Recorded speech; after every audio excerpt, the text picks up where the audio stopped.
Hai, sekarang kita nak tanya, kalau emas yang macam gini, ada tak kedai emas terima? Emas ni emas 0.2 gram. Cik nak tanya, kalau emas macam ni kan, kedai ni ambil tak? Kalau emas yang macam ni kita ambil lah kak, bawah 1 gram. Melainkan kalau yang ada laminate tu, yang laminate yang keras tu, yang tu kita tak ambil lah. Oh, maksudnya kalau macam ni still ambil walaupun dia bawah 1 gram tapi masih ambil, kedai ni ambil. Yang tak ambil tadi macam mana emasnya?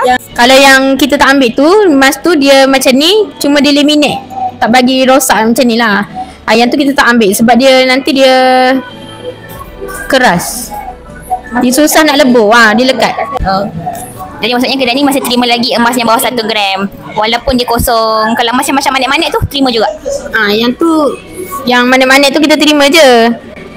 Cuma yang tu kita tak saran lah kalau orang beli, sebabnya dia banyak rugi. Jadi ada kedai yang terima emas 1 gram ke bawah, ada juga kedai yang tak terima 1 gram ke bawah. Macam hari tu saya pergi kedai emas dekat tempat saya, dia tak terima emas yang 1 gram dan ke bawah.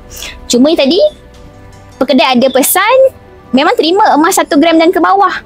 Cuma tak disarankan lah untuk beli banyak-banyak sebab tak berbaloi. Jadi tuan-puan dapat sesuatu hari ni, buat pilihan yang bijak, insyaAllah boleh memaksimumkan keuntungan dengan simpanan emas dan meminimumkan risiko.